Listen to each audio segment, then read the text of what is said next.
là aussi, un peu même question et même étonnement de certaine manière, mais que vient faire la question de la transition énergétique dans le pont du Gard? Voilà. Je vais revenir un peu sur le contexte de cette étude, de cette recherche-action. Et puis la méthodologie qu'on a mis en place du coup pendant ces 4 mois de travail. Donc déjà, donc cette recherche-action, elle a été dirigée par la chaire Paysage Énergie. Elle a été encadrée par Joris Mazafon, qui parlera juste après. Et voilà, donc elle se place dans le contexte du site du pont du Gard. Donc, elle a été financée par EDF, et elle s'inscrit aussi dans un contrat de transition écologique qui est porté par l'association d'entreprises de la Cleantech Valley, voilà, qui mène des actions sur le territoire du Pont du Gard. Et donc EDF en fait s'est intéressé à la démarche paysagère pour engager un changement de regard aussi et explorer des nouvelles méthodologies de travail, de projet qui s'inscrivent davantage dans les problématiques du territoire et dans l'optique aussi de faciliter les transitions en cours et la mise en œuvre de ces transitions.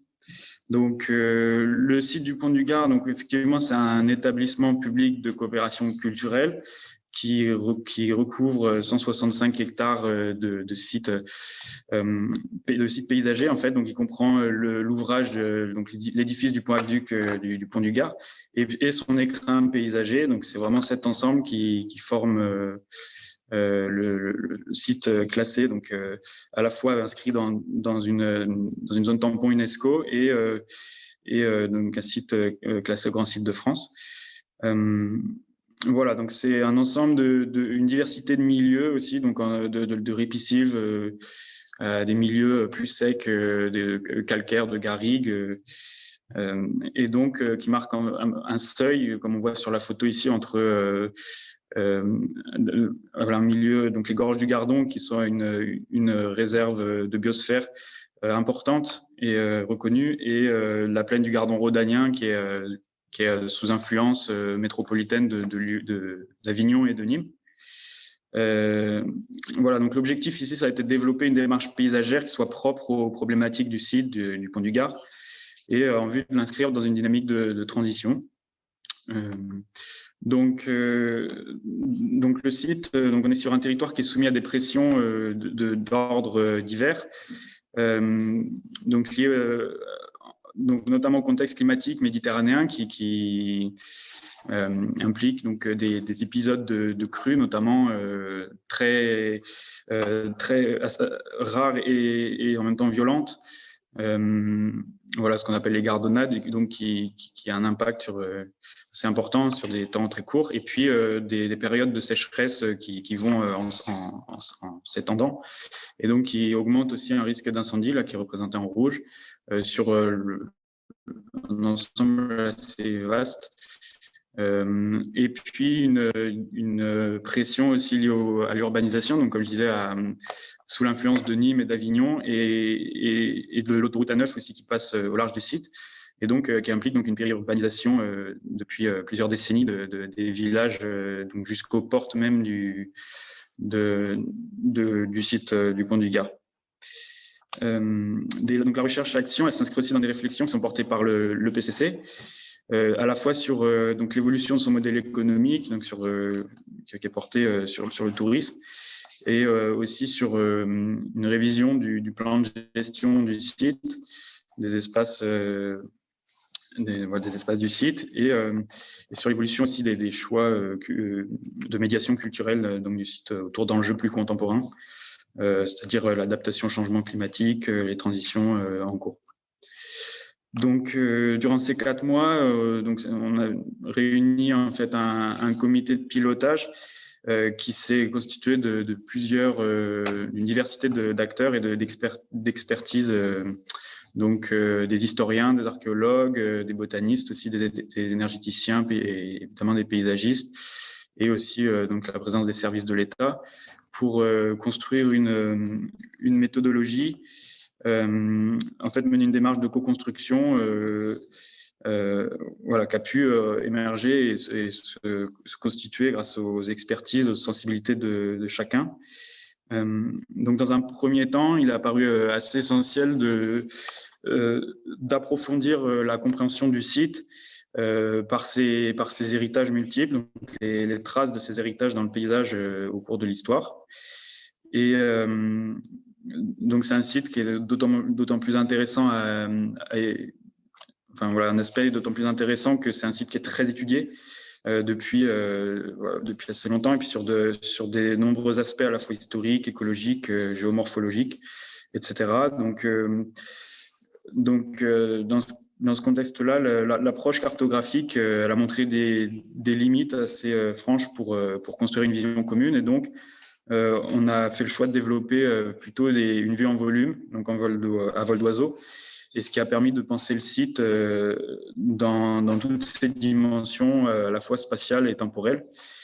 Et voilà, donc ce document que je présente ici, donc il est un peu foisonnant, il cherche à montrer en fait comment le croisement de l'analyse d'une multitude de sources, à la fois d'études historiques, archéologiques, de documents anciens, de cartes anciennes, et puis le croisement avec le regard d'experts d'horizons différents.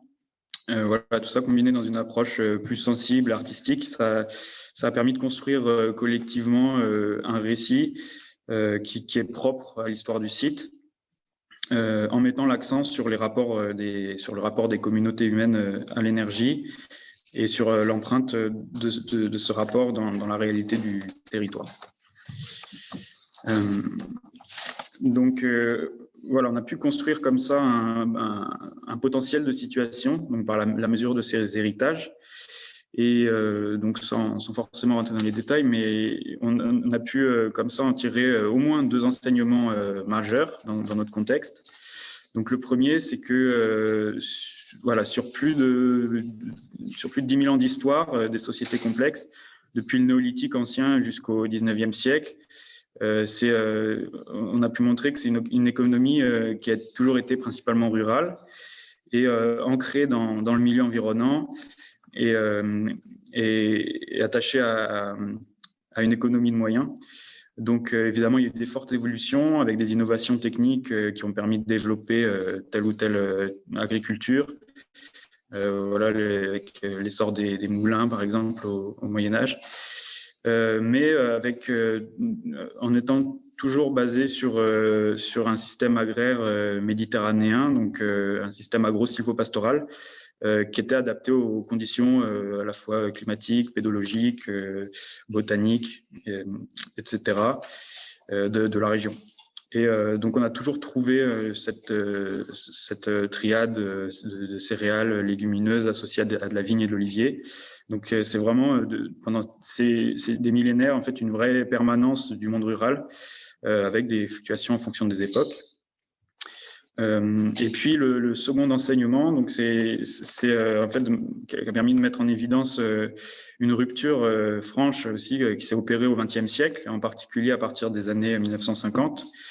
Donc, c'est cette période qu'on appelle communément la grande accélération et qui marque à la fois une rupture territoriale, donc, qui a bouleversé les formes du paysage par l'installation d'infrastructures comme le train, l'autoroute, et puis aussi une rupture comportementale, car elle a modifié profondément aussi le rapport individuel et collectif à l'espace, au milieu vivant, à l'énergie. Donc, c'est bien donc l'accès à une profusion d'énergie qui est donc principalement au pétrole et puis à l'électricité plus tard, qui a pu être soudain injectée massivement dans toutes les strates de la société, au niveau collectif, mais surtout grande nouveauté au niveau individuel. Donc, c'est bien ça qui marque cette rupture.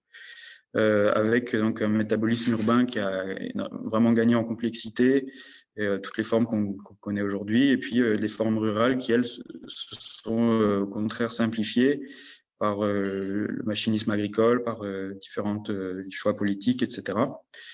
Donc, voilà, donc ça c'est un peu les enseignements qu'on a pu tirer de cette analyse. Donc, partant de cette analyse, on s'est ancré davantage dans la réalité donc, du site du Pont du Gard, donc toujours sur une vue à vol d'oiseau. Voilà, donc ce qu'on a pu montrer, donc faire ressortir déjà des enjeux. Donc, on y voit déjà que les aménagements des années 2000, donc je passe un peu sur l'histoire du site, mais ces aménagements ont été mis en place un peu pour résister à une forme de banalisation du site qui était permis par l'accès de la route et l'accaparement des abords du site par des formes de tourisme. Et voilà, donc cette route, une fois désaffectée, a permis de rendre la circulation aux piétons et elle crée vraiment une continuité essentielle à la lisibilité du site. Donc, il y a plusieurs enjeux qui ont pu être sortis, notamment donc sur la mobilité. Donc, voilà, comment on va pouvoir soigner les entrées de sites, faire évoluer les parkings pour gagner en multifonctionnalité, favoriser aussi d'autres formes de mobilité. Et puis des enjeux évidemment de sobriété des équipements et de la production éventuelle de production énergétique en s'appuyant sur les infrastructures qui existent, les bâtiments notamment qui sont dimensionnés et adaptés pour. Et puis des enjeux de gestion des eaux pluviales avec comment on va pouvoir gérer les écoulements, les pentes, et peut-être aussi réfléchir à une forme de stockage dans l'optique aussi de mettre en valeur le potentiel agricole du site avec des espaces comme Mémoire de Garrigue qui peuvent évoluer pour gagner en exemplarité aussi dans certaines formes de production, de gestion des milieux en place. Voilà, donc pour conclure, donc cette recherche-action, donc voilà, là ce qui est montré, c'est un peu des potentialités, des espaces potentiels pour des pistes de propositions en fait sur lesquelles on peut fixer des choix. Et donc en fait, c'est vraiment par une démarche qui est rentrée dans la profondeur de l'histoire du site à assez large échelle, qui a permis de révéler des héritages et de cette approche, on a pu tirer des partis pris simples de conception qui s'appuient sur le potentiel existant et qui questionnent ces héritages et engagent peut-être une nouvelle lecture du site. En intégrant l'énergie au service de cette lecture, au service de nouveaux usages, et en développant peut-être une forme de culture, de pédagogie des transitions, en plus de la dimension patrimoniale du site. Et je m'arrête là, je ne sais pas si je suis dans les temps. Voilà. Merci beaucoup Antonin pour cette présentation richement argumentée. Et donc, je tiens à souligner qu'il y a un résumé de ton étude qui sera très bientôt en ligne. Ouais. On vous en fera part, ainsi que les autres expériences qui vont être présentées. Peut-être on prendra les questions après la présentation de Joris Mazafon, qui a co-encadré ton étude et qui donc va réagir à ton travail et lui-même va présenter l'un des sites de son doctorat, qui est le Jardin du Railleul et qui est une autre expérimentation sur un site emblématique qui s'intéresse aussi à cette question de transition énergétique.